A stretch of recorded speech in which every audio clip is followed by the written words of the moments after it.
ज्ञानोबाराय सांगतात, इंद्र चंद्र देव ब्रह्मादि करोनी संशयाची श्रेणी छेदितीना. देवादिकांना सुद्धा मनुष्य जीवनाचा किंवा प्रापंचिकाचा संशय दूर करता येणार नाही, जे काम गुरु करू शकतात. कारण आम्ही संसार चक्रामध्ये इतके अडकलो, देव आमच्यापासून लांब राहिला म्हणून देवापर्यंत पोहोचवणारे सद्गुरू आहेत. ज्या चोळाप्पांनी स्वामीजींची इतकी सुंदर सेवा करावी, इतकी सुंदर भक्ती करावी, त्याचा परिणाम असा व्हावा की स्वामीजींनी त्यांच्या घरात समाधी घ्यावी, तिथे कायमचं एकरूपत्व दिलं. आपणासारखे करीती तात्काळ, नाही काळ वेळ तया लागी. म्हणून तुम्हाला मला या संसार चक्रातनं तारणारा एकच आहे सद्गुरू. त्याचं उत्तर ज्ञानोबाराय ज्ञानेश्वरीत देतात. मज हृदयी सद्गुरू. सांगा ना, गुरुला कुठं ठेवायचं म्हणाले, कुठं स्थान द्यायचं? आता हा आपला प्रश्न आहे. आताची आमची झेंझी पिढी गुरु मानायलाच तयार नाही. पूर्वीचा काळ आहे, आपण जुनी जाणती माणसं माझ्या समोर आहात. शिक्षक समोर दिसले, मार्गदर्शक समोर दिसले की रस्त्यात सुद्धा वाकून पाया पडायची लाज वाटत नाही तुमच्या पिढीला. बरोबर आहे ना? आपण नाही लाज बाळगत. आमची पोरं असा देवाला सुद्धा नमस्कार करतात, केलाय की नाही तो त्यालाही कळलं नाही पाहिजे. म्हणून पूर्वीचा काळ असा होता, गुरुजी मास्तर, हो ना, इथं असतील कुणी मास्तर. का हो मास्तर? म्हणले मातेच्या स्तरावर जाऊन शिकवत होते म्हणून मास्तर. आईचा स्तर होता तो, आईसारखं सांभाळणं होतं. आता काही नाही. आता परवा मागच्या गुरुपौर्णिमेला गुगलची पूजा केली गुरु म्हणून. म्हणले आम्ही नाही मानत, काय ताई सांगता गुरु गुरु गुरु गुरु नुसतं, आम्ही नाही मानत गुरु बिरू काही, आम्ही गुगलला गुरु मानतो. म्हटलं धन्य, तुझी मीठ मोहऱ्यांनी तृष्ट काढावी असाच तुझा विचार आहे बाळा. पण खरंच गुगलची पूजा केली हा, नेटची. म्हटलं मान्य आहे. का? कारण म्हणे तिथं काहीही सर्च केलं तरी आम्हाला उत्तर मिळतं. गुरु काय करतो तेच करतो ना. काही सर्च करा, कुठल्याही वस्तूची माहिती मागा, कुठल्याही जगातलं सगळं ज्ञान तिथं आहे. आमचा गुगल हा आमचा गुरु. तंत्रज्ञान आहे, विज्ञान आहे ते. म्हटलं धन्य आहेस, योग्य, काही हरकत नाही. गुगल गुरु असला तरी सुद्धा सगळं तिथं ज्ञान मिळतं. पण आधी तुला तिथे टाईप करावं लागेल काय हवंय. हा, ChatGPTची भाषा. आधी काय करावं लागेल? प्राउम्प्ट करायला लागेल, आणि मग आम्हाला उत्तर मिळणार आहेत. पण काय प्राउम्प्ट करायचं हे शिकवायला देहधारी गुरु लागेल. तिथं सगळंच आहे, तिथं चांगलंही आहे आणि तिथं वाईटही आहे. मग या संसार सागरातनं आम्हाला पार करणारा जर कुणी असेल ना, आमचा सद्गुरू आहे. जीवनाला विवेक प्रदान करणारा गुरु आहे. म्हणून ज्ञानोबाराय म्हणतात, गुरुला कुठं ठेवा? मज हृदयी सद्गुरू, जेणे तारिला हा संसार पुरू, म्हणोनी विशेष अत्यादरू विवेकावरी. मज हृदयी सद्गुरू. ज्ञानोबारायांनी त्या गुरुतत्वाला जागा दिली. दास म्हणून घेतलं स्वतःला. हा ज्ञानू निवृत्तीने केला. म्हणाले एरवी तरी मी मूर्खू, असं ज्ञानोबाराय स्वतःला म्हणतात. बघा, 56 भाषेचा केलासे गौरव, भवारणवी नाव उभारिली, असं महात्म्य गाजवणारे ज्ञानोबाराय. माझा मराठाचे बोलू कौतुके असं म्हणून 9033 ओव्या ज्ञानेश्वरीच्या, चांगदेव 65, अनुभवामृत, हरिपाठ, अनेक प्रकारच्या अभंग रचना, विरहिण्या, मदालसा नावाचं प्रकरण, गवळणी, असंख्य साहित्य लिहून ज्ञानोबा काय म्हणतात? एरवी तरी मी मूर्खू. आम्ही काय म्हणलं पाहिजे स्वतःला? बरं, तो मूर्ख शब्द सुद्धा उकारांत वळवला, तो कुणाला लागू नये, टोचू नये म्हणून ज्ञानेश्वरीत. तो एक शब्द ज्ञानेश्वरीत वापरला. मी म्हणते आपला तो स्टार्टर असतो, तिथनं आपली सुरुवात होते बोलायला. त्यामुळे जीवनाला विवेक देणारे सद्गुरू ठेवायचं कुठं? त्यांना मज हृदयी सद्गुरू, हृदयात ठेवलं. आणि ज्ञानोबारायांनी गुरुतत्वाची पूजा केली आहे मंडळी. माऊली म्हणतात, इंद्र चंद्र देव ब्रह्मादि करोनी संशयाची श्रेणी छेदितीना. देवांना सुद्धा तुमचा माझा संशय, तुमचा माझा हा भवसागर पार करता येणार नाही किंवा करून देता येणार नाही. ते करण्याचं काम फक्त सद्गुरू करतात. विठोबाला सुद्धा गुरु व्हावं लागतं. तेव्हा तो म्हणतो, प्रमाणम भवाब्देरी धम्माम कानाम नितंब कराभ्याम धृतो येन तस्मा विधातुर्वसत्ये धृतो नाभिकोशः परब्रह्मलिंगम भजे पांडुरंगम परब्रह्मलिंगम भजे पांडुरंगम शरच्चंद्र बिंबाननम चारु. आपल्याला जायचंय, पण झालंय काय माहितीये? आपल्याला ज्या गावाला जायचंय त्या गावाला आपण न जाता आपण दुसरीकडेच भरकटत फिरत बसलो.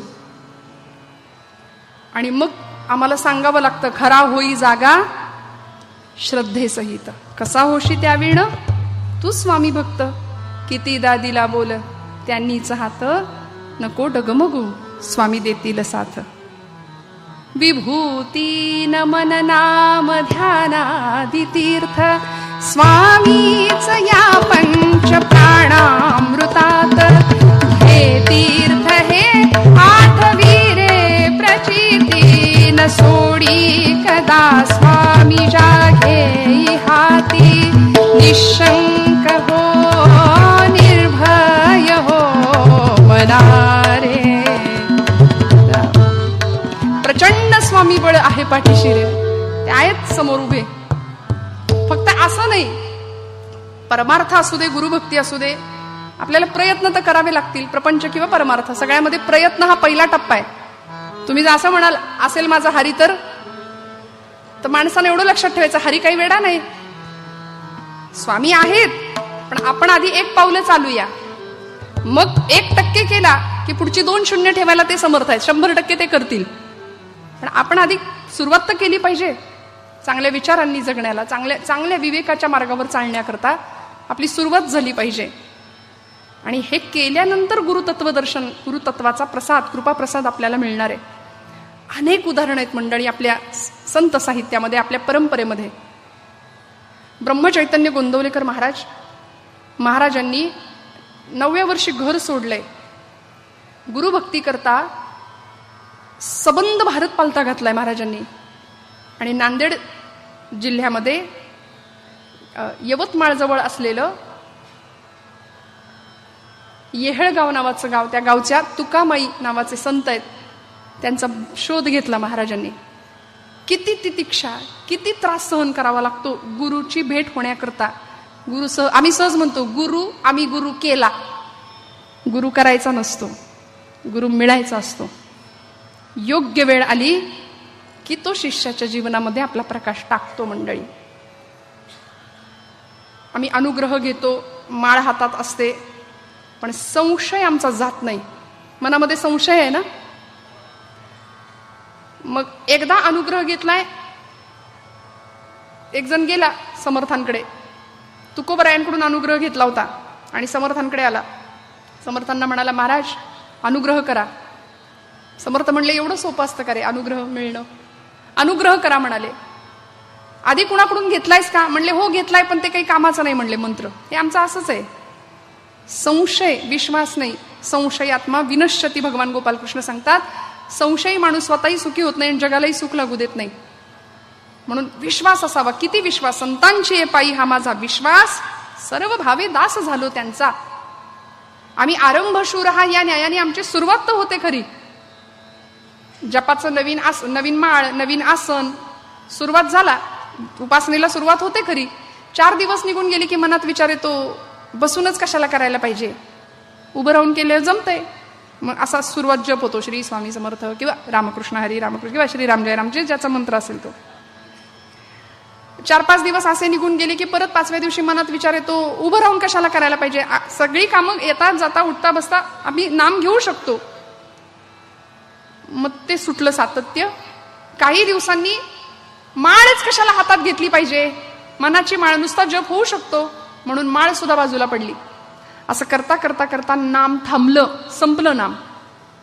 आणि वैखरीपासून घेतलं गेलेलं नाम असं झिरपत झिरपत झिरपत परावाणीपर्यंत पोहोचावं. लोणचं जसं मुरतं तसं नाम मुरावं लागतं, तेव्हा सद्गुरु कृपा होते. आणि अशी कृपा ज्ञानोबरायांवर झाली. म्हणून ज्ञानोबराय म्हणतात, उघडे परब्रह्म सद्गुरूची मूर्ती. सद्गुरू म्हणजे उघडं परब्रह्म आहे, साक्षात ब्रह्म आहे आपल्या समोर आलेलं. आणि ब्रह्म कसं आहे? निर्विकार ब्रह्म आहे. ते सगुण साकार झालं, देहधारी झालं. बरं, आपण म्हणू आमच्याकडे देहधारी गुरु नाहीत. स्वामींचे अनुभव अनेकाला आपल्यापैकी येतात. पण मला असं वाटतं आपण स्वामींवर फार भार देतो, नाही का हो? स्वामी आमचं हे करा, स्वामी आमचं ते करा. सकाम भक्ती, सकाम भक्ती. आम्ही आमच्या प्रारब्ध भोगाच्या पलीकडे जाऊन स्वामींना काम करायला लावतो. आमचे भोग संपवा. पण तुकोबराय म्हणतात, आले भागाते करीतो तुझे नाम उच्चारितो. मी वाट्याला आलेलं सगळं सहन करीन, पण तुमचं नाम घ्यायचं सोडणार नाही. तुमचं नाम नाही सोडणार, कारण अनमोल असा देह भगवंत तुम्ही मला दिलाय. तो तुमच्या पायावर खर्च करणं हे मनुष्य देहाचं माझं कर्तव्य आहे, काम आहे. म्हणून सकाम भक्ती आम्ही फार करतो. सध्या मिशनपेक्षा कमिशनला जास्त महत्व आहे. आम्ही हे हे हे हे केलं तर आम्हाला काय काय मिळेल. म्हणून आपल्याकडे प्रत्येक स्तोत्राच्या शेवटी फलश्रुती असते बघा. गणपती स्तोत्र म्हणून झालं की पुढे काय, विद्यार्थी लभते विद्या, धनार्थी लभते धनम, पुत्रार्थी लभते पुत्रान, मोक्षार्थी लभते गती. याच्यासाठी गणपती स्तोत्र म्हणायचं आधी. विष्णू सहस्रनाम म्हणून झालं की फलश्रुती, काय मिळेल याच्याकडे जास्त. देवधर्म केल्याने काय होईल, कीर्तनाला गेल्यावर मला काय मिळेल, हा पहिला विचार मनुष्य करतोय. पण खरं सांगू का, आता ही वारी करणारी माणसं आहेत, वारी करणारी माणसं लाखोंच्या संख्येने लोक पंढरपूरला गेली, पांडुरंगाला पाहिलं, काय मिळालं. लावण्याचा पुतळा प्रगटला भूतळा, पंढरपुरीचा निळा लावण्याचा पुतळा, विठो देखी येला डोळा बाई येवो, वेध देवो मन तयाचे या गुणी. माझं मन वेधलं. सगळे वारकरी आज पंढरपूरला जाऊन आले, बरोबर ना. परत वारी सुद्धा काही करतायत. काय मिळालं, देव भेटावा म्हणून नाही गेले, देव भेटलाय म्हणून गेलेत. लोक प्रश्न विचारतात, भेटला का पांडुरंग, दिसला का देव. देव दिसावा म्हणून नाही, देव दिसलाय म्हणून गेलेत. देव भेटलाय म्हणून गेलेत. आणि आपल्या सगळ्यांना स्वामींच्या कृपेने परमेश्वराची प्रचिती आल्याशिवाय राहणार नाही. आपण कितीही मान्य करा अथवा न करा, मी नेहमी असं म्हणते, बाबा महाराज सातारकर सांगायचे, देवाला माना किंवा मानू नका, त्यांनी तुम्हाला मानलंय एवढं तरी माना. त्यांनी मानलंय आपल्याला, म्हणून तर आपण इथं बसलोय, उठतोय, बसतोय, चालतोय, फिरतोय, सगळ्या कृती करतोय. अनेक उदाहरण आहेत. निवृत्ती ज्ञानोबरायांचं उदाहरण आहे गुरु शिष्य परंपरेतलं. आमच्या मुक्ताई आई साहेब लहान होत्या, 1400 वर्ष सिद्धी प्राप्त केलेले चांगदेव वाघावर बसून येतात.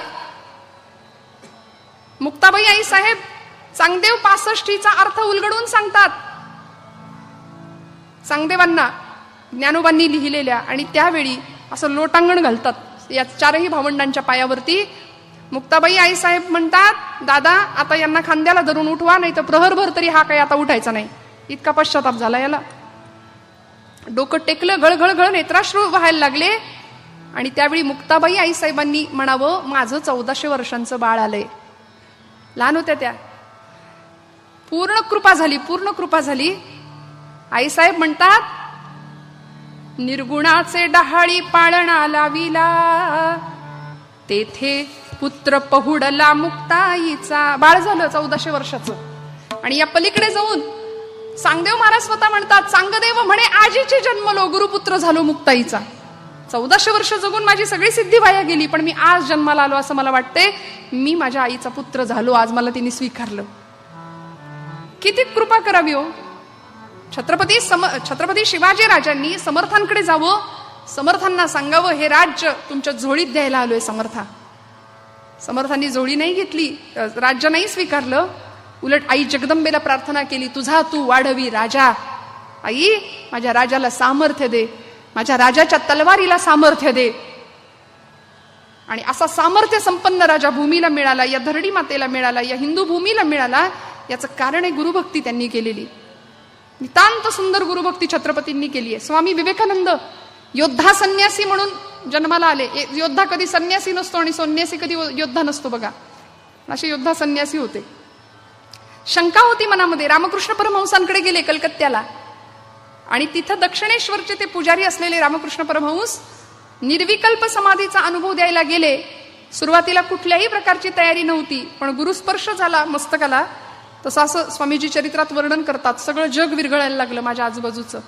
मी नष्ट होतोय की काय असं मला वाटायला लागलं, माझी चेतना संपते की काय असं वाटायला लागलं. मी घाबरलो, मी ओरडलो, गुरुदेव तुम्ही मला मारताय की काय. अहो मला आई बाबा आहेत घरी म्हणाले. रामकृष्ण परमहंस हसले आणि म्हणले, सहन नाही ना होत, देवाला बघायचंय म्हणून आलायस ना माझ्याकडे, मला देव दाखवाल का. देव बघायचंय ना. असा कसा दिसेल. सायकलवर बसलेल्या माणसाला विमानातल्या माणसाशी संवाद साधता येत नाही. तुला ती गती सापडावी लागेल, तुला तो वेग धारण करावा लागेल. म्हणून प्राथमिक साधनेपासून, अवस्थेपासून योग, ध्यानधारणा, प्राणायाम, जपजाप्य, उपासना आणि अशा अलौकिक सिद्धी प्राप्त झाल्यानंतर निर्विकल्प समाधीचा अनुभव दिलाय. आणि मग रामकृष्णांची पूर्ण कृपा व्हावी. गुरुभक्ती, गुरुतत्व, गुरुमार्गदर्शन मिळाल्यानंतर होतं काय? मोक्ष संन्यास योगातला ज्ञानोबरायांनी जे गुरुदर्शन दिलं त्याच्यामध्ये गुरु तेथे ज्ञान, ज्ञानी आत्मदर्शन आणि दर्शनी समाधान आथी जैसे. किती सुंदर साखळी सांगितली बघा. गुरु तेथे ज्ञान, ज्ञानी आत्मदर्शन आणि आत्मदर्शनी समाधान. शेवटी मला सांगा आता परत तोच प्रश्न, सगळी धडपड आमची कशा करताय? समाधाना करताय. पण मिळतं का? नाही मिळत. बंगल्याला नाव दिलंय समाधान, आत गेल्यावर समाधानाचा लवलेश नाही. आहे का समाधान आमच्याकडे? सांगा बरं. आपण सगळी पुरुष मंडळी, माझ्यापेक्षा मोठी माणसं आहात. समाधान नाहीये. ज्या मुलाला लाडाकोडात वाढवलं, मोठं केलं, मोठा झाला आणि तोच 25 नंतर बापाला विचारतो काय केलं माझ्यासाठी, समाधान संपलं त्या क्षणाला. काही नाही राहत समाधान.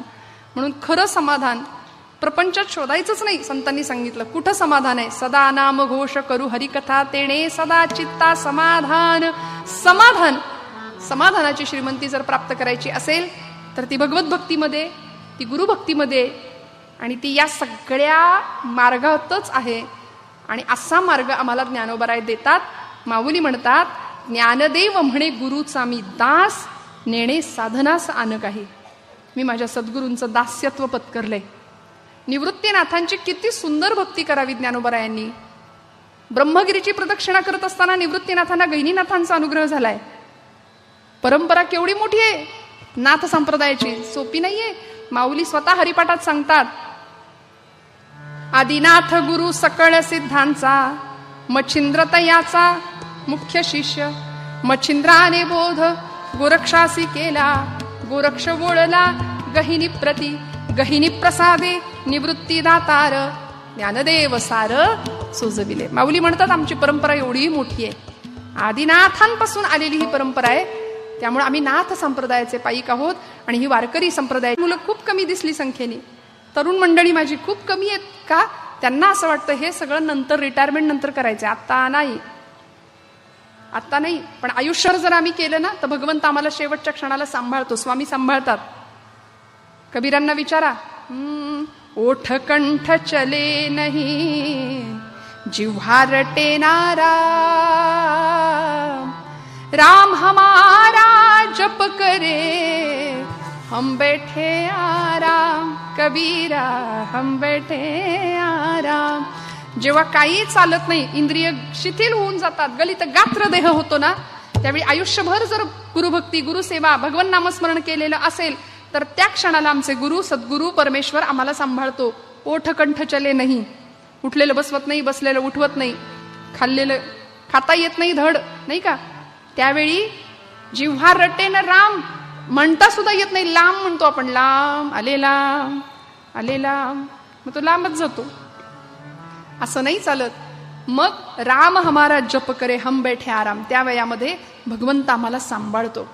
म्हणून अशी संस्कारांची शिदोरी आज तुम्ही, आम्ही आई वडील म्हणून, पालक म्हणून आमच्या लेकरांकडे देणं फार गरजेचं आहे. तुकोबराय म्हणतात आमच्या वाडवडिलांनी आम्हाला ही शिदोरी दिली आहे. हा संपत्तीचा सातबारा नाही तर परमार्थाचा सातबारा दिलाय आम्हाला एका अर्थी, नाही का? असा सातबारा आम्हालाही आमच्या पिढीला देता यावा, हे आमचं काम आहे. स्वामींच्या छत्रछायेखाली आपण सर्व मंडळी त्यांच्या उपासनेमध्ये उपासक आहात, उत्तम भक्ती करता आहात. मी आपल्याला वेगळं येऊन काय सांगणार, पण तरी सुद्धा ज्ञानोबरायांच्या मताने आपण सद्गुरु भक्ती कशी करायची. माऊली म्हणतात, सद्गुरु वाचोनी संसारी तारक नसेची निष्ठंक आन कोणी. संसारामध्ये आम्हाला तारून नेणारा सद्गुरु शिवाय दुसरा कुणीही नाही. म्हणून गुरुभक्ती, म्हणून गुरुतत्वाची पूजा. देहधारी गुरु नसेल, ग्रंथांना समोर धरूया. समर्थांचा दासबोध, माऊलींची ज्ञानेश्वरी, तुकोबरायांची गाथा, हे सगळे साक्षात त्यांचं स्वरूप आहे. आपण त्यांना समोर ठेवून ती गुरुभक्ती करूया. जा पूर्वरंग मी इथं थांबवतीये. आख्यानाकडे जाण्यापूर्वी एकदा पूर्वरंगाच्या आपल्या अभंगाचा आठव करूया. एकदा आवृत्ती करते आणि मग आख्यानाकडे जाऊया. नामाचा गजर करायचा. खणखणीत टाळी, खणखणीत नाम घ्यायचं. सगळ्यांचा आवाज येऊ द्या. ज्यांना शक्य आहे त्यांनी एकदम रिलॅक्स मस्त बसा, नाही का. प्रपंचातला सगळं ओझं, सगळा ताण, सगळा तणाव काय दिलंय प्रपंचानी, नाही का. सगळा ताणच आहे की नाही, फ्रस्ट्रेशन आहे, टेन्शन आहे, सगळं निघून जाईल. 1-1.5-2 तास आपण जे आपल्या हातात मिळालेत, जीवनाचा उद्धार व्हावा. खणखणीत नाम घ्या, मस्त खणखणीत टाळी वाजवा. टाळ्या व्यवहारात बऱ्याच असतात, व्यवहारात टाळ्या बऱ्याच आहेत, पण जी टाळी जन्म मरणात ते टाळी म्हणूनही कीर्तनी वाजवा शुद्ध टाळी असं म्हटलंय. ती टाळी आम्हाला जन्म मरण टाळणारी टाळी आहे. हा, सगळ्यांचं छान नाम घेऊया.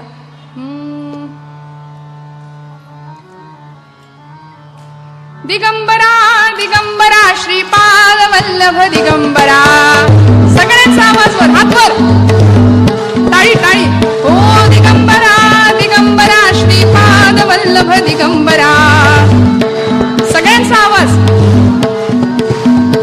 दिगंबरा दिगंबरा श्रीपाद वल्लभ दिगंबरा. बोला बोला. दिगंबरा दिगंबरा श्रीपाद वल्लभ दिगंबरा. वा वा. दिगंबरा दिगंबरा श्रीपाद वल्लभ दिगंबरा. दिगंबरा दिगंबरा श्रीपाद वल्लभ दिगंबरा. हो दिगंबरा दिगंबरा श्रीपाद वल्लभ दिगंबरा.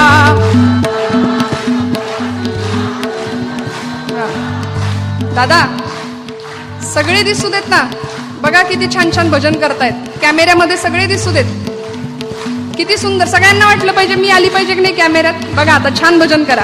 कॅमेरा तुमच्याकडे येतोय आता.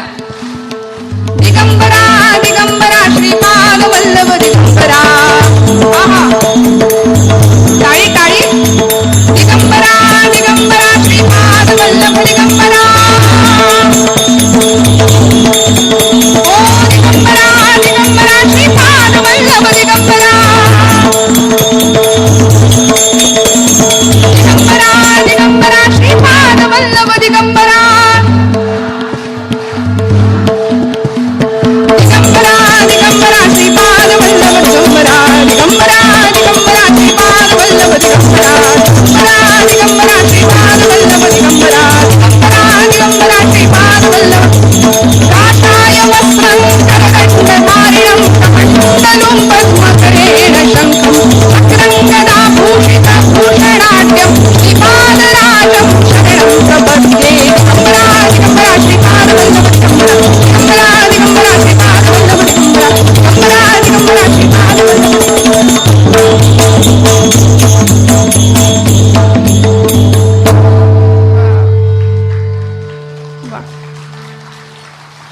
आहे का हा आनंद संसारात? आहे नाही ना. किती करा, कुणी केलं म्हणत नाही. रांधा वाडा उष्टी काढा, सगळ्यांचं सगळं करा, म्हणतं का कुणी केलं? नाही म्हणत. महाराज म्हणाले, ब्रह्मचैतन्य महाराज म्हणतात, माझ्या रामासाठी एवढंच करा. राम लक्षात ठेवतो, स्वामी लक्षात ठेवतात, नाही का. प्रपंच नाही लक्षात ठेवत. म्हणून भजन आणि भोजन, भोजनात जास्त रुची आहे आपल्याला, पण भोजन देहाची भूक भागवतं, भजन मनाची भूक भागवतं, आत्म्याची भूक भागवतं. त्यामुळे जीवनात भजनाला खूप महत्त्व असलं पाहिजे. माऊली हरिपाठामध्ये म्हणतात, भजे का त्वरित.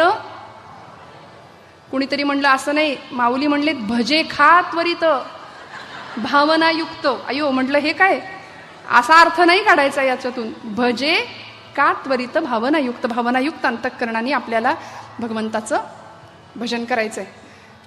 गुरुचरित्रातली एक कथा आहे. आमच्या नारदीय कीर्तनाच्या पठडीनुसार काही वृत्तांचा वापर करून थोडक्यात उरलेल्या वेळेमध्ये कथा सांगण्याचा प्रयत्न करते. माझे सद्गुरू हरिभक्तीपरायण नारायणबुवा काणे गणेशवाडीकर, कीर्तनाचे गुरु माझे, त्यांनी हे आख्यान बांधले. गुरुचरित्रामध्ये आपण नेहमीची पारायणातली मंडळी आहात, गुरुचरित्राचं पारायण आपण करता. गुरुचरित्रामध्ये कृषिका जीवन दिधले अशा अर्थाची, अशा आशयाची एक ओवी आहे.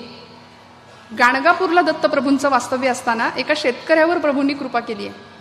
ती कृपा कशी केली, नेमकं काय घडलं, तो प्रसंग कथाभागात आपण ऐकूया. भगवान दत्त प्रभू. किती अवतार आहेत दत्तात्रेयांचे. अत्रेय आणि अनसूयेच्या पोटी जन्माला आलेले साक्षात ब्रह्मा विष्णू महेश या तीनही देवतांचं सगुण साकार रूप भगवान प्रभू दत्तात्रेयांच्या रूपाने अवतीर्ण झालं. 3 शिरे 6 हात तया माझा दंडवत, काखे झोळी पुढे श्वान नित्य जान्हवीचे स्मरण, असं प्रभू दत्तात्रेयांचं अवतरण प्राकट्य झालं. दत्तात्रेयांनी कुठल्या राक्षसाला मारलं? प्रत्येक अवतारामध्ये भगवंतांनी एकेका असुराचा वध केलाय, पण दत्तप्रभूंनी कुणाला मारलं?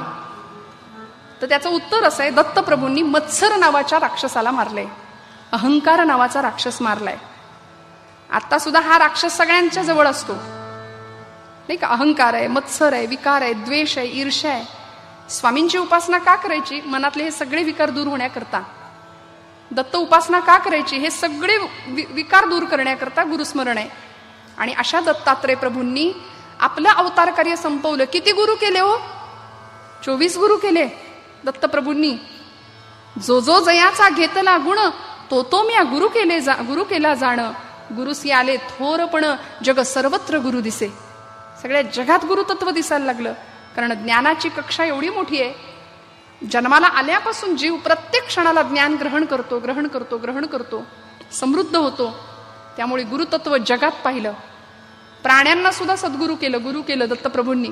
एखाद्या किडीला सुद्धा गुरु केलं, अजगराला गुरु केलं, माशीला गुरु केलं. 24 गुरु केले. पृथ्वी नावाचा गुरु आहे, सहनशीलता जिच्याकडून दत्तप्रभू शिकले, असा पृथ्वी नावाचा गुरु आहे.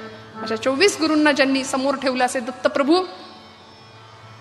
आपल्या वारकरी संप्रदायामध्ये नाथ महाराजांचं नाव आहे. एकनाथ महाराजांच्या दारामध्ये ज्यांनी चौपदारी केली, असं म्हटलंय, नाथांच्या घरी दत्तप्रभू चौपदारी करायला उभे राहायचे. एवढं अधिकार नाथांनी सुद्धा गुरुभक्तीच्या जोरावर कमावला. असे दत्तप्रभू आपलं अवतार कार्य संपवल्यानंतर श्रीपाद श्री वल्लभ या रूपाने पुन्हा एकदा अवतीर्ण झाले.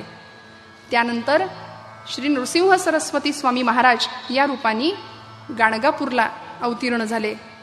आणि मग अक्कलकोटमध्ये कर्दळी वनामध्ये आपण म्हणतो प्रकट झाले स्वामी समर्थांच्या रूपाने.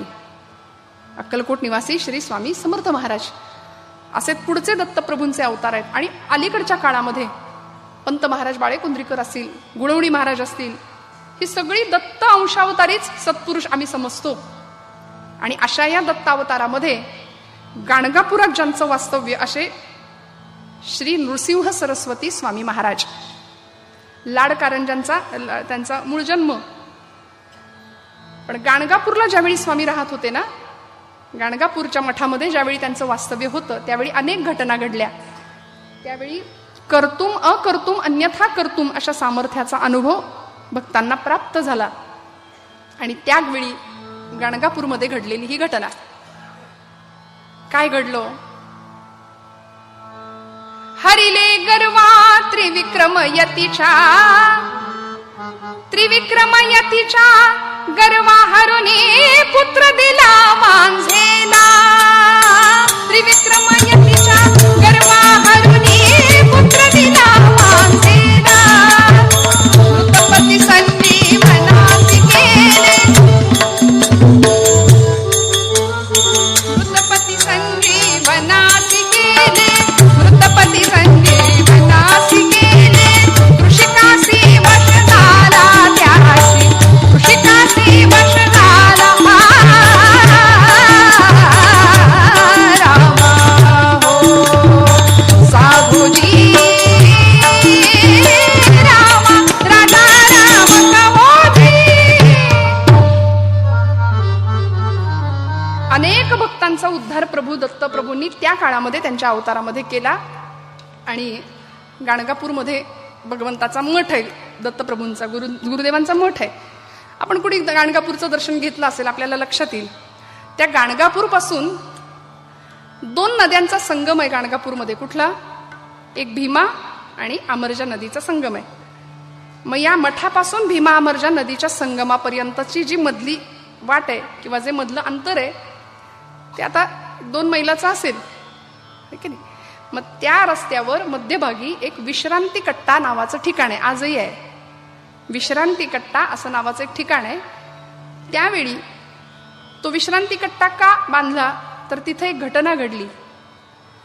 त्या विश्रांती कट्ट्याला लागून त्या काळी ज्यावेळी प्रभूंचं वास्तव्य मठामध्ये होतं त्या काळामध्ये एका शेतकऱ्याचं तिथं शेत होतं. शेताचा मालक होता तो. आणि आपलं पीक त्याच्यामध्ये तो घाम गाळतोय, शेती फुलवतोय. आणि रोज दत्तप्रभू मठातून नदीवर निघाले स्नानाला. भीमा आणि अमरजा नदीच्या संगमावर प्रभू स्नानाला जायचे. आणि स्नानाला जाताना हा शेतकरी आपल्या शेतात काम चालू असताना सगळी काय ज्या हातातली साधनं असतील ती खाली टाकावीत आणि तिथून निष्ठेने प्रभूंना नमस्कार करावा. रोजचं काम चालू आहे बरं.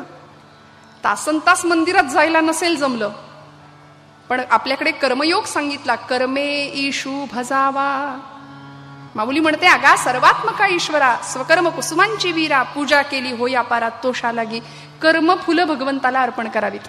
पण कुठली फळं, कुठली फुलं, कर्माची कसली फळं? स्वामी म्हणतात, भिवू नकोस, मी तुझ्या पाठीशी आहे. एखादा दरोडेखोर किंवा एखादा चोर चोरी करताना त्यांनी जर हा विश्वास बाळगला तर काही नाही होत. स्वामी म्हणले, भिवू नको, टाक दरोडा, मी तुझ्या पाठीशी आहे. असं नाहीये. कुठलं कर्म करावं? भगवंत सत्कर्माच्या पाठीशी आहेत, सद्गुरू सत्कर्माच्या पाठीशी आहेत. मग ते सत्कर्म कोणतं का असेना, ज्यांनी दुसऱ्याच्या हृदयाला आनंद मिळेल असं कर्म. शेतकऱ्याचं कर्म उत्तम चालू आहे, प्रपंच छान चालू आहे आणि आहे त्या आनंदामध्ये, आहे त्या समाधानामध्ये तो सुखी आहे, समाधानी आहे. काही नको होतं पण तरी सुद्धा रोज भगवंताला नमस्कार करायचा, रोज. आणि हे अनेक वर्ष चालू आहे. निष्ठेने त्याचा तो नमस्कार दत्तप्रभू पाहायचे. आणि एक दिवस असं झालं बघा, सद्गुरू थांबतात.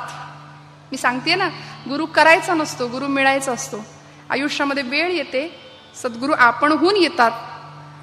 आणि त्या दिवशी सद्गुरू उभे राहिले, दत्तप्रभू थांबले. आणि त्या शेतकऱ्याला विचारलं, स्नानाला निघाले होते, जाती संगमी श्री गुरु मूर्ती स्नाना, जाती संगमी श्री गुरु मूर्ती स्नाना, मार्गी बंदी तो शेत करी जाना, मार्गी बंदी तो शेत करी जाना.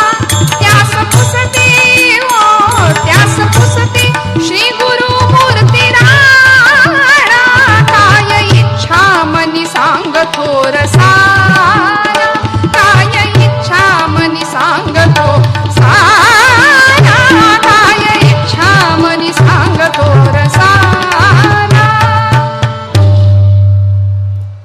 एक दिवस दत्तप्रभू थांबले आणि त्या शेतकऱ्याला, त्या शेतात काम करणाऱ्या आपल्या भक्ताला हाक मारली, जवळ ये म्हणाले. काय आनंद झाला असेल कल्पना करा. भाग्य उदयाला आलं जणू काही. धावत आला आणि प्रभूंच्या समोर हात जोडून उभा राहिला. दत्तप्रभूंनी विचारलं, काय हवंय तुला, बोल. कल्पना करा, देव समोर उभा आहे आणि देव म्हणतो, गुरु म्हणतात काय पाहिजे. आपल्या समोर असे कधी आलेत स्वामी? आपल्या समोर असं कधी आलाय भगवान? मी तर म्हणते, माझ्या समोर आला तर माझी तर लिस्टच तयार आहे. आपली लिस्ट तयार आहे. आपली झोळी कायम फाटकी आहे, कारण आपलं मागणं संपत नाही. दत्तप्रभू स्वतः थांबले आणि त्याला विचारलं, बाबा रे काय हवंय सांग, तुला मी बरेच दिवस झालं पाहतो, तू रोज मला निष्ठेने नमस्कार करतोस. तुझा भाव वेगळा आहे, तुझ्या अंतःकरणातली श्रद्धा वेगळी आहे. मंडळी, असं समजू नका की भगवंताचं आपल्याकडे लक्ष नाही. आपण त्रागा करतो, देवाचं माझ्याकडे लक्षच नाही, काय रे देवा, कसे रे भोग वाट्याला दिले माझ्याच आणि मलाच का. आपल्याला वाटतं सगळं जग सुखी आहे आणि मीच दुःखी आहे. असं नाहीये, असं नाहीये. त्याचं आपल्याकडे लक्ष आहे. किती लक्ष आहे? चीटी के पाव में घुंगरू बजे वो भी नाद श्री रघुनाथ सुने. एवढं त्याचं आपल्याकडे लक्ष आहे. आणि मी सांगू, आता झालंय, मी संपवणार आहे थोड्या वेळात, त्यामुळे आता उठू नका मध्येच कुणी. आख्यान पूर्ण संपू दे. मला मान्य आहे आपण खूप आधीपासून आलेला आहात, पण थोड्या वेळात संपवते, काळजी करू नका. किती लक्ष आहे त्याचं आपल्याकडे? मी आपल्याला नम्रपूर्वक सांगते, आपण इथं आलात कीर्तन भक्तीमध्ये, अत्यंत जीवनातला महत्वाचा वेळ खर्च करून आपण इथं बसलात. भगवंतांनी आपली निवड केली असं समजा त्यासाठी, आणि आपली नोंद घेतली देवानी, आपली दखल घेतली. स्वामी सेवा मंडळाच्या या कार्यकर्त्यांची सगळी सेवा स्वामींनी मंजूर मान्य करून घेतली असं समजूया. देव दखल घेतो, देव पाहतो आपल्याकडे. त्यामुळे भगवंत स्वतः सद्गुरू नृसिंह सरस्वती स्वामी महाराज थांबले आणि त्या शेतकऱ्याला सांगितलं, बाबा रे काय पाहिजे ते माग. आता अचानक आलेला हा प्रश्न आहे, त्यामुळं खरं तर मागायचं काहीच नव्हतं. भक्ती काही यासाठी केली का? निष्काम भक्ती होती, मागायचं नव्हतंच. आणि तो असा उभा राहिला. सद्गुरूंना सांगितलं, गुरुदेव मला काही नको. तरी पण म्हणाले, माग, माझ्या मनासाठी माग.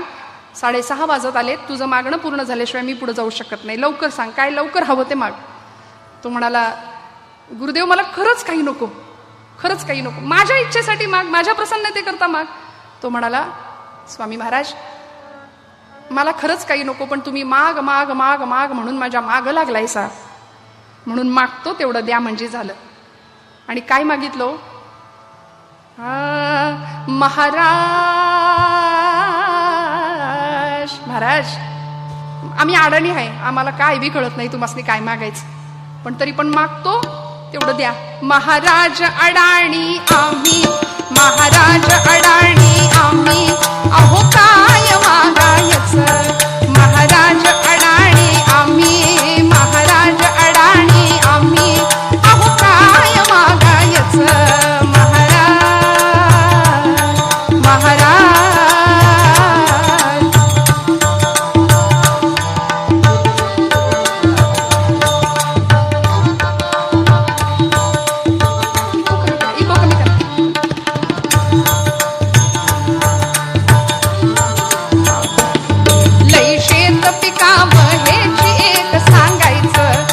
शेत पिकावं हेची एक सांगायचं, जरी पिकले माझे शेत सांगतो वचना, देईन अन्न मी देवजना ब्राह्मणा.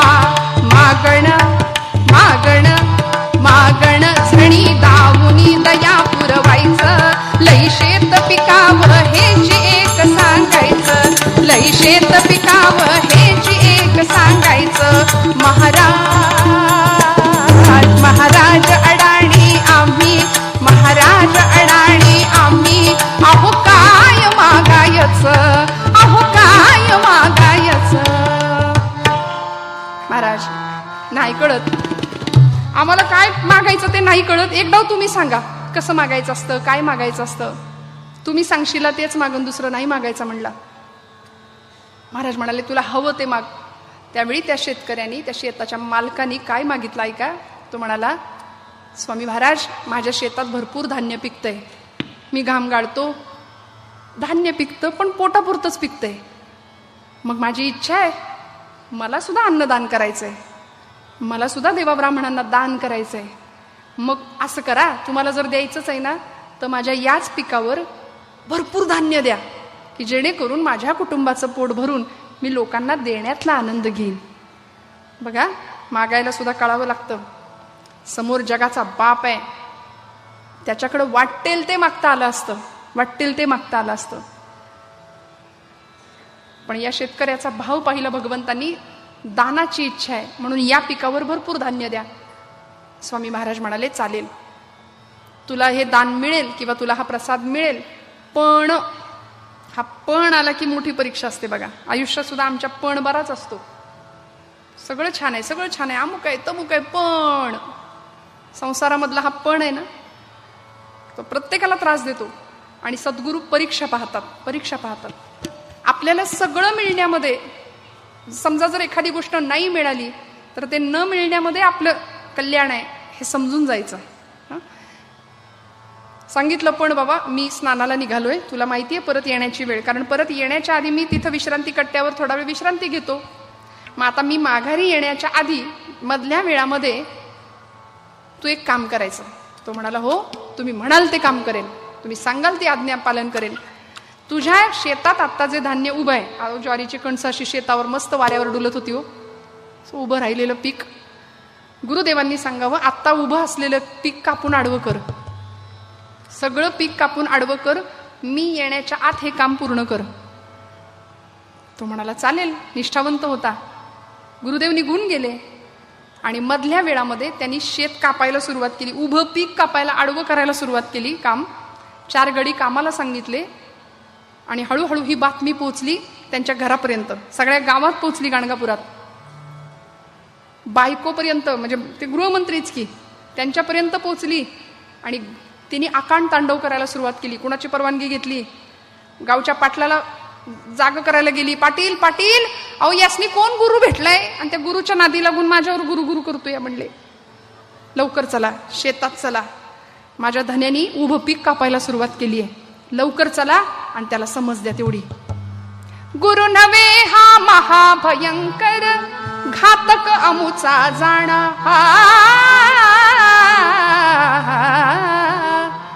हा गुरु नाही, आमचा घातकी आहे. ढोंग करून या जगा फसविणे, ऐसा यांचा बाणा. ढोंगी साधू आहे तो, त्याच्या काय नादी लागायचं? माझ्या धन्याला कळलं नाही. पाटील तुम्ही चला आणि त्याला तेवढं समजावून सांगा. गावचे पाटील, गावचे कुलकर्णी, गावातली सगळी माणसं त्या शेतकऱ्याच्या शेतात. अरे बाबा, तुला काही वेडबीड लागले की काय? त्यांनी सांगितलं, आणि तू उभं पीक कापायला निघालास. आता काय वर्षभर बायका पोरांना उपाशी मारणार? असं नको करू खुळ्या, असं करू नकोस. पण तो निष्ठावंत होता. त्यांनी गावच्या पाटलाला सांगितलं, पाटील माझी माझ्या गुरुदेवांवर नितांत श्रद्धा आहे. ते जे सांगतील ते मी करीन, फक्त तुम्हाला काही त्रास करून घेऊ नका. पाटील संतापले. म्हणले यावर्षी दरवर्षीपेक्षा दुप्पट सारा तू द्यायचा, गाव जमा करायचा. पाटील शेतकरी म्हणाला, दुप्पटच काय? विश्वास होता.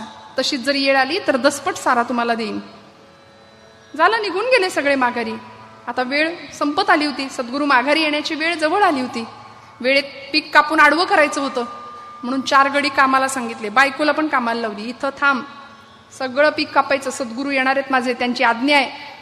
आणि उभी कणसं वाऱ्यावर डोलत होती. ते सगळं धान्य आडवं करायला सुरुवात झाली, सगळं पीक. आणि नामस्मरण करत करत दिगंबरा दिगंबरा श्रीपाद वल्लभ, दिगंबरा दिगंबरा दिगंबरा श्रीपाद वल्लभ, ओ दिगंबरा दिगंबरा श्रीपाद. सगळं पीक कापून काही क्षणात आडवं करून टाकलं. आणि गुरूंची वाट बघत उभा आहे. गुरूंची वाट बघत उभा आहे. भगवंता, स्वामी, सद्गुरू लवकर या, गुरुदेवा लवकर या. आपण सांगितलेली आज्ञा मी पालन केली आहे. आपण सांगितलेलं सगळं पीक आडवं करून ठेवले. तुम्ही या आणि एकदा बघा. म्हणून असा बांधावर उभा आहे आणि गुरुदेवांची आळवणी करतोय. प्रणवातीता प्रेमवर्धना,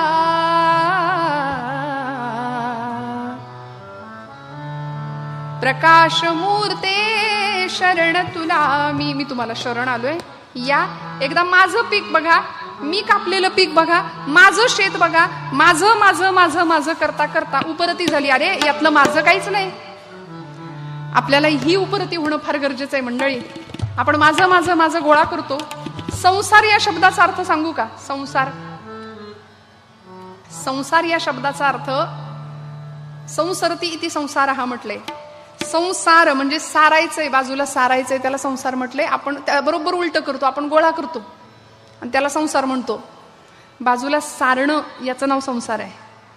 आम्ही बाजूला सारत नाही. सुनबाई आली आहे घरात, आता आता चला थोडंसं निवृत्ती घ्यावी, पण नाही, माझ्याशिवाय घरातलं पान हलत नाही. वारीला कुठं मला यायला वेळ आहे. सगळी पानं व्यवस्थित हलतात, काही काही कुणाचं अडत नाही. आपल्यालाच उगीच वाटतं माझ्याशिवाय काही घडू शकत नाही. असं नाहीये. पण या संसाराचा मालक कोण आहे त्या शेतकऱ्याला कळलं आणि त्यांनी सांगितलं, गुरुदेव मला माफ करा, मी माझं शेत म्हटलो, पण मला माहिती आहे या जगाचे मालक तुम्ही आहात. तू मालक मी तुझाच नोकर, तू मालक मी तुझाच नोकर, तव सेवेसी झिजोत हे कर. सेवेतुनिया प्रगटो सुंदर, विशाल भक्ती मळा. प्रकाश मूर्ते शरण तुला मी, प्रकाश मूर्ते शरण तुला मी. प्रकाश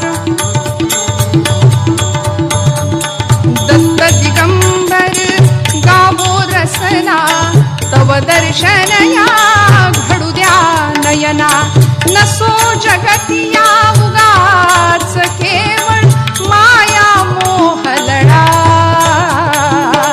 प्रकाश मूर्ते शरण तुला मी, प्रकाश मूर्ते शरण तुला मी.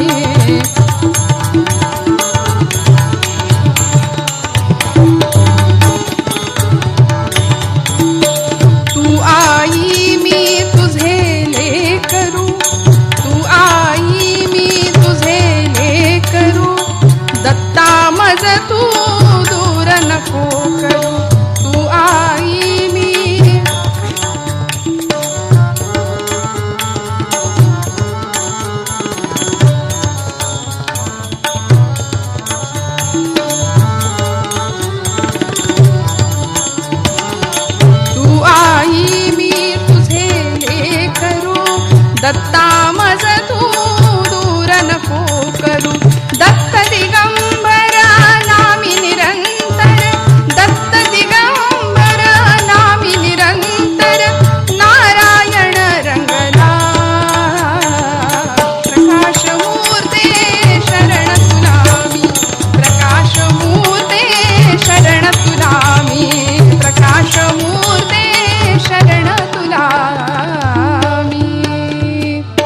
देवा आपण या, आपण बघा माझं पीक माझं शेत, असं करता करता तू मालक मी तुझाच नोकर.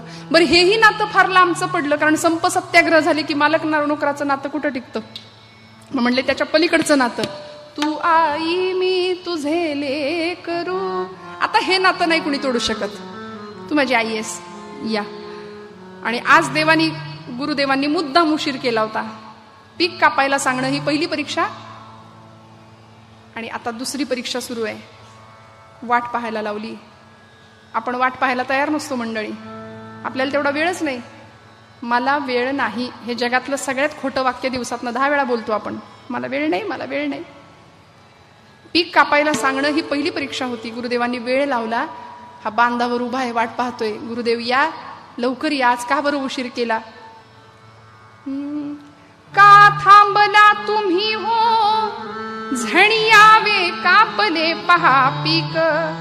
कृपा कटाक्षे आपण उद्धारावा क्षणीच पायिक. याला का बरं उशीर केला आज? आणि आले दत्तप्रभू. येताना दिसले, तिथूनच साष्टांग नमस्कार केला. गुरुदेव आपल्या आज्ञेचं पालन केलंय, किंतु परंतु मनात नाही, विश्वासाने श्रद्धेने. कारण माहिती होतं सद्गुरु वाचोनी संसारी तारक, नसेची निष्ठंका न कोणी. आणि गुरुदेवांनी पाहिलं, हसले, त्याच्याकडे बघून म्हणाले, अरे पीक कापलंस? म्हणले हा कापलं. का कापलंस? तो म्हणाला तुम्ही सांगितलं म्हणून कापलं. आपल्या आज्ञेचं पालन करणं माझं काम आहे, मी केलं. अरे वेड्या, मी सहज गमतीनं बोललो होतो. आता काय वर्षभर बायका पोरांची उपासमार करणार आहेस? वेडा आहेस की काय? असं पीक कापून धान्य मिळतं का? पण या उत्तराने सुद्धा क्षणभर सुद्धा विचलित झाला नाही. मंडळी, आपल्याही आयुष्यात अनेक परीक्षा असतात बघा, अनेक परीक्षा. पण या परीक्षांमध्ये समतोल राहणं खूप महत्वाचं आहे. माझी माऊली सोप्या भाषेत सांगते, सुखी संतोषा न यावे, दुःखी विषादा न भजावे, आणि लाभालाभ न धरावे मना माझे. सुखाने आम्ही फार नाचायला लागतो आणि दुःख आलं की तेवढेच खचून जातो, असं नाही. दोन्ही बाबतीमध्ये समतोल. म्हणून असं म्हणतात, भिंतीवर एक वाक्य लिहून ठेवायचं, हेही दिवस जातील. सुखामध्ये सुद्धा जास्त आम्ही नाचत असू ना संसारात, ही सगळी खोटी सुख आहेत. सुखाचा भास आहे, मुलगा झाला, पेढे वाटले, आनंद झाला, वा वा वा वा, सुख सुख सुख सुख. तोच मुलगा मोठा झाल्यावर परत आई वडिलांना त्रास देतो, तेव्हा ते सुख सुख नाही राहत, ते दुःख झालेलं असतं. त्यामुळे हेही दिवस जातील. सुखात ते वाक्य आपल्याला जाणीव देईल, सांभाळून थोडं कमी नाही का, एक्साइटमेंट सुखाची असते. हेही दिवस जातील. आणि दुःख आलं की तेच वाक्य आपल्याला आधार देतं, हेही दिवस जातील, काळजी करू नका. म्हणून सुखदुःखे समे कृत्वा लाभा लाभो जया जयो, भगवंत सांगतात गीतेच्या 12व्या अध्यायामध्ये. असं सुंदर राहता आलं पाहिजे. त्याला परवा नव्हती, त्यांनी आज्ञेचं पालन केलं, सद्गुरूंची आज्ञा पालन केली, आणि गुरु भेटले, दर्शन झालं, हेच भरपूर झालं. गुरुदेवांना सांगितलंय बघा, आपण सांगितलं आपल्या आज्ञेचं मी पालन केलं, आपण जे द्याल न द्याल त्यात मी समाधानी आहे. फक्त एकदा बघा पीक कापलंय, माझ्या शेताला एकदा पाय लावा तुमचे. आणि गुरूंनी त्याचा तो भाव पाहिला, दत्तप्रभूंनी, आणि सांगितलं काळजी करू नको, याही प्रसंगामध्ये तुझ्यावर कृपा होईल, भरभरून धान्य मिळेल तुला. प्रभूची लीला कुणाला कळली? चंद्र सूर्याच्या मागं ज्याचं तेज आहे. आपण काय आपल्या पोत्या बुद्धीने भगवंताच्या अस्तित्वाबद्दल चर्चा करणार मंडळी? पुण्यामध्ये काही दिवसांपूर्वी नास्तिकांचा मेळावा भरला होता, पुण्यभूमीमध्ये. शेकडो माणसं होती त्या मेळाव्यात, आणि देव नाही, देवाला रिटायर करा परत एकदा, अशा गप्पा तिथं झाल्या. देव नाही म्हणणारे आपण कोण? आपला प्रत्येक श्वास ज्याच्या कृपेने चाललाय, ती सत्ता, ते चैतन्य, ते अस्तित्वात नाही म्हणण्याचा आपल्याला अधिकार नाही. आणि अशा प्रसंगामध्ये भगवंतांनी अशी सत्ता आपली सांभाळली. सकळ सत्ता तय हाती माझी, की व का कुळती तुकोबराय म्हणतात. तो सत्ताधीश आहे, तो सर्वज्ञ आहे, सगळ्या सृष्टीचा तो सूत्रधार आहे. आपल्याला सूत्र, त्या भावल्या नाचताना दिसतात, कठपुतळ्या भावल्या. आता तोही खेळ आताच्या मुलांना नाही. आताच्या मुलांना फक्त मोबाईल आहे हातात आणि सतत स्क्रोलिंग चाललंय. 1 मिनिट एक दृश्य बघायला तयार नाही, सतत बुद्धी भ्रमिष्ठासारखी चालली आहे. त्या कठपुतळ्या भावल्या नाचताना दिसतात, राजा आला, प्रधान आला, पण त्याच्या मागे तो सूत्रधार आहे, तो हलवतोय सगळ्यांना. तो नाही दिसत, तसा आमचा आहे. तो सूत्रधार आम्हाला दिसत नाहीये. पण असं म्हणून तो नाही असं म्हणणं चुकीचं आहे ना. त्याची सत्ता आम्हाला मान्य करावी लागेल. आणि देवानी आपली सत्ता दाखवली. सद्गुरू मठात गेले गाणगापूरच्या, आपल्या मठात गेले, शेतकऱ्याला आशीर्वाद दिला, काळजी करू नको म्हटले. आणि अचानक पंचमहाभूतांना आज्ञा केली, साम प ग म नि द नि सा नि प म प ग म रे सा. धो धो धो धो धो धो. अचानक आकाशात मेघ जमले, अचानक घनगर्जना सुरू व्हायला लागली, अचानक विजांचा कडकडाट सुरू झाला आणि पर्जन्यवृष्टीला सुरुवात झाली. धो धो धो धो पाऊस. बर, ज्यांची पिकं मातीमोल झाली होती, ज्यांनी याला मूर्खात काढलं होतं ना, त्या सगळ्यांची पिकं भुईसपाट झाली या पावसाने. सगळ्यांची पिकं भुईसपाट झाली.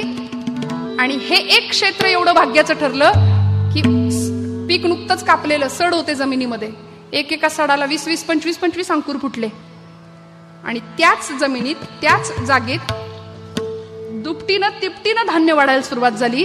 आकाशी घनत दाटले, आकाशी घनत दाटले, आकाशी घनत दाटले, आकाशी घनत दाटले, आकाशी घनत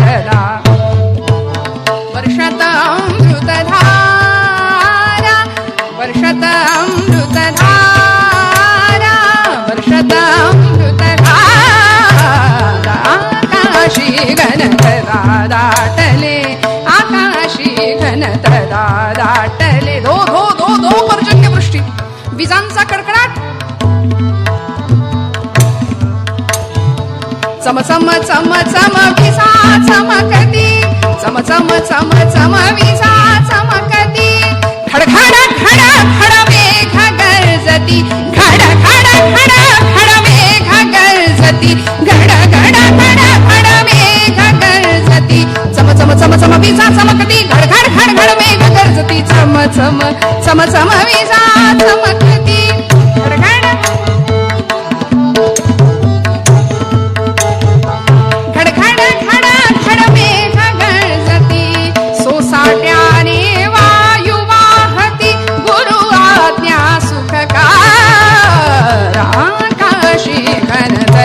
दाटले, आकाशी घनत दाटले, आकाशी घन, आकाशी घन, आकाशी घनत दाटले.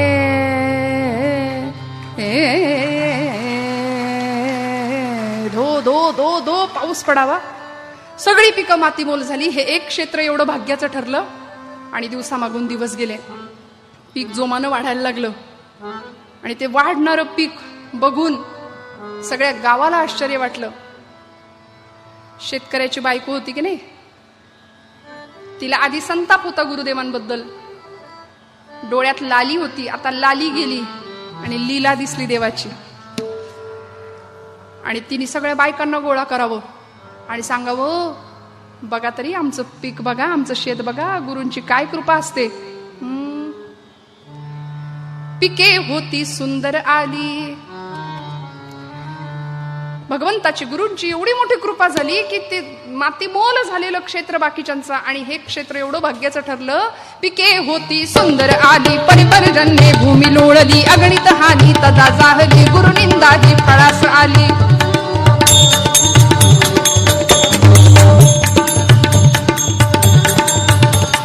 नवलपरी या शेती जाहले, पीक शतगुणी तेथ पातले, कृषिका डोळा पाणी आले.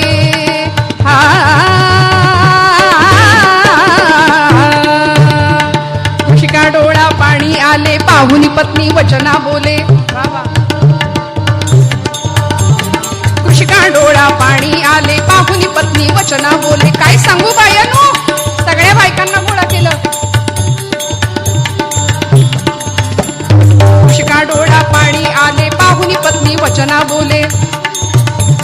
म्हणते जाऊ चला मठाला, म्हणते जाऊ चला मठाला, श्री गुरु चरणी ठेवू भाला, पूजा करुनी आशीर्वाद घेऊनी नांदू सुखी संपदा. येऊनी ते पूजिते श्री गुरु आशीर्वाद त्या देती, येऊनी ते पूजिते श्री गुरु आशीर्वाद त्या देती. सगळेजण, सगळ्यांना गोळा केलं तिने. चला चला चला मठाला चला म्हणली, गुरुदेवांना बघायचं, भेटायचं.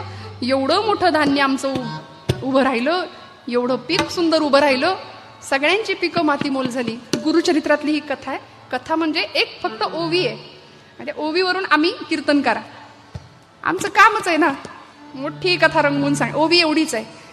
आणि हरदासाची कथा मूळ पदावर यावी लागते, तसं मूळ पदावर आता यायचंय आपल्याला. मी जर ओवी सांगितली तर झालं कीर्तन, मग एका मिनिटात होईल की कीर्तन, नाही का? तर त्या प्रसंगामध्ये ही सगळी पिकं जी मातीमोल झाली होती ना, त्यांना पश्चाताप झाला सगळ्यांना. आपण गुरूंची निंदा केली, गुरुनिंदा केली, फळ मिळालं त्याचं. पूजाचं साहित्य घेतलं आणि शेतकऱ्याची बायको सगळे मठात आले. मठामध्ये दत्तप्रभू बसलेत, नृसिंह सरस्वती स्वामी महाराज. स्वामींच्या समोर शेतकरी गेला, स्वामींना नमस्कार केला. आणि याची बायको आहे ना, ती मन खात होतं बघा, नाही का?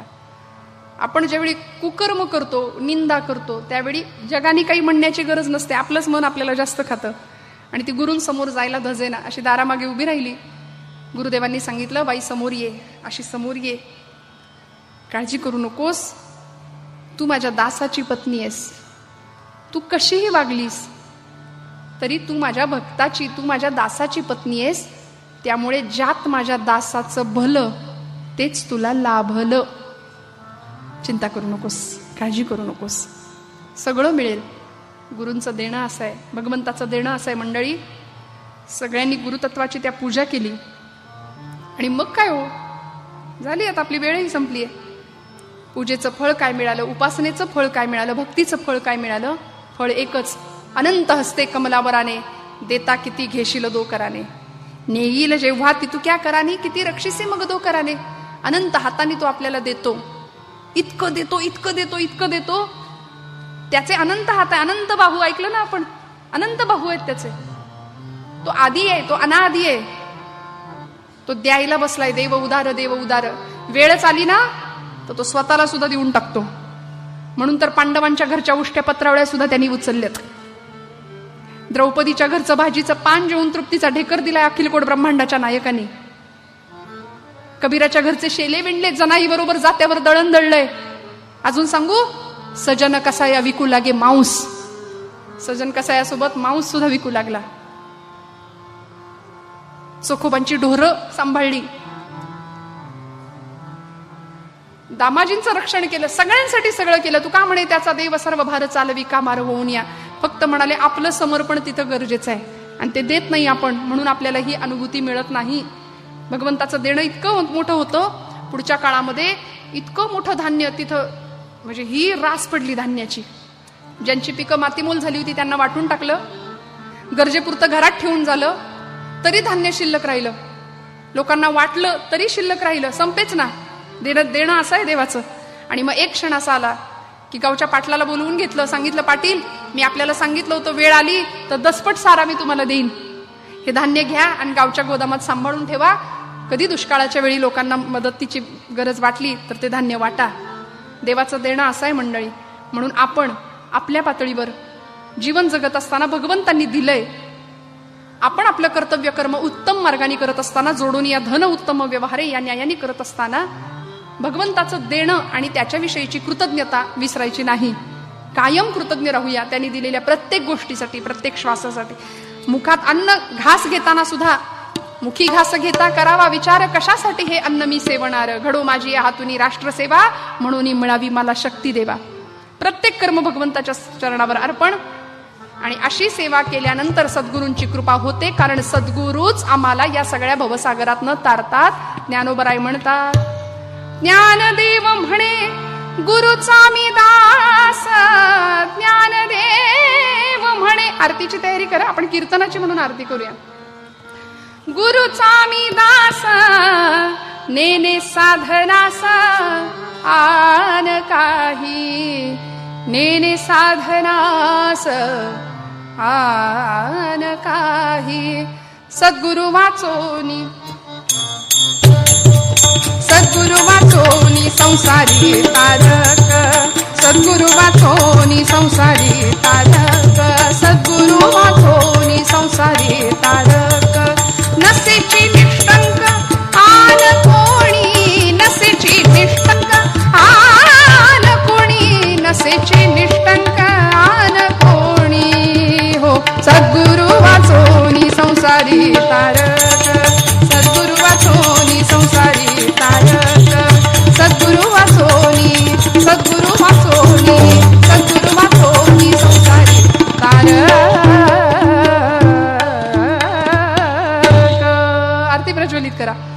केलेली सेवा भगवंत चरणावर समर्पित करते. मला माहिती आहे आपण खूप वेळ इथं बसलात आणि कीर्तनाच्या पूर्ण वेळेमध्ये आपण इतक्या आनंदाने आणि श्रद्धेने या कीर्तनाच्या नारदांच्या गादीसमोर आपण बसून राहिलात. मी मनापासून आपल्या हृदयस्थ भगवंताला सगळ्यांना वंदन करते.